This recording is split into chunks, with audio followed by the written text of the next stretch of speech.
Hi friends, welcome to Nipun Nagaraj, the voice of truth. మీరు ఈ channel ఇంకా సబ్స్క్రైబ్ చేసుకోకుంటే వెంటనే సబ్స్క్రైబ్ చేయండి ఫర్ ఇన్స్టెంట్ అప్డేట్స్. ఇక ఈరోజు మన టాపిక్ పాకీలకు పాకిజాల సపోర్టా, ఏంది వయ్యా ఇది అని వాపోతున్నారు మన ట్రేడ్ పండితులు. మనకు తెలుసు కదా, పాకిస్తాన్ రూపంలో మన భారతదేశానికి తరతరాల తలనొప్పి పెట్టారు అప్పటి కాంగ్రెస్ పెద్ద మనుషులు. తలతెక్క నిర్ణయాలు ఎన్ని జనరేషన్స్ని ఇన్ఫ్లుయెన్స్ చేస్తుందో చెప్పడానికి ఇండియా పాకిస్తాన్ డివిజనే ఒక ఉదాహరణ. అది చక్కగా జరగకపోవడం వల్ల ఇప్పుడు ఇలా భారతదేశంలో ఇచ్చే ఫ్రీ పథకాలు బాగా ఎంజాయ్ చేస్తూ ఉగ్రదేశం పాకిస్తాన్ పైన ప్రేమ చూపిస్తున్నారు ఇక్కడి పాకిజాలు. మొన్న కర్ణాటక కాలబురిగిలో చూశాం కదా, పాకిస్తాన్ ఉగ్రవాదానికి నిరసనగా పాకిస్తాన్ జెండాలను రోడ్డు మీద అంటిస్తే తట్టుకోలేక వాటిని ఫీకి సంకలో ఎత్తుకుపోయారు కొందరు ఆంటీలు. వాళ్ళ జీవితంలో ఎప్పుడూ పాకిస్తాన్ చూసుండరు. అక్కడ ఎంత దరిద్రమైన జీవనం ఉంటుందో తెలియదు.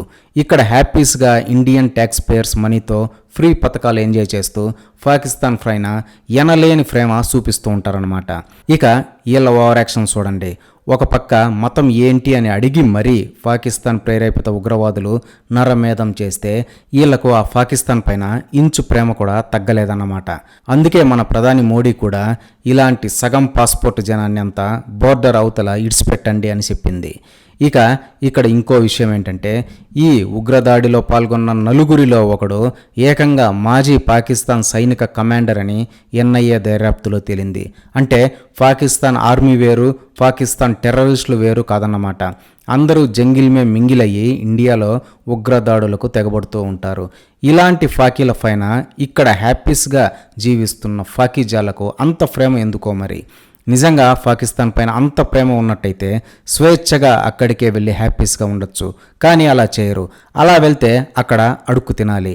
అదే ఇక్కడ ఉంటే ఓటు బ్యాంకు కోసం కాంగ్రెస్ లాంటి పార్టీలు ప్రత్యేక ఫ్రీబీస్ ఇచ్చి మరీ పోషిస్తూ ఉంటాయి.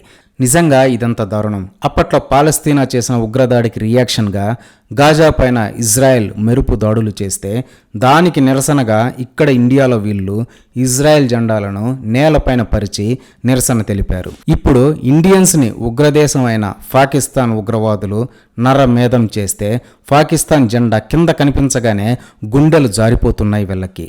ఇప్పటికైనా ఈ సోకాల్డ్ సెక్యులర్ ఫిత్రేగాళ్ళు కాస్త బుద్ధి తెచ్చుకోవాలి.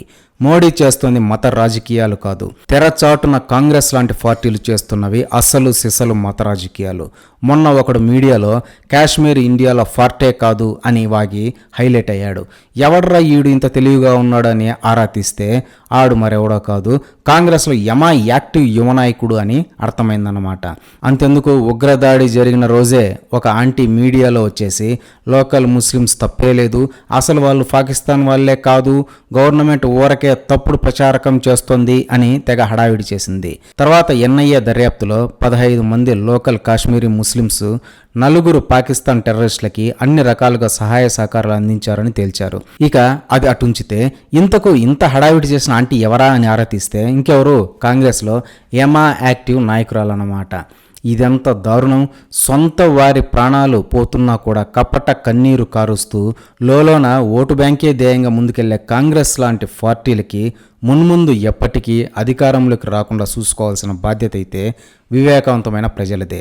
అది ఎందుకు ఏమిటి అనడానికి రుజువులే ఇప్పుడు జరుగుతున్న పరిణామాలన్నమాట. ఇదే ఫ్రెండ్స్ ఈరోజు టాపిక్. ఇలాంటి లేటెస్ట్ అండ్ ఇంట్రెస్టింగ్ టాపిక్స్ కోసం please subscribe to Nipun Nagaraj, the voice of truth, and please like, share and comment this video with your valuable opinions. See you again.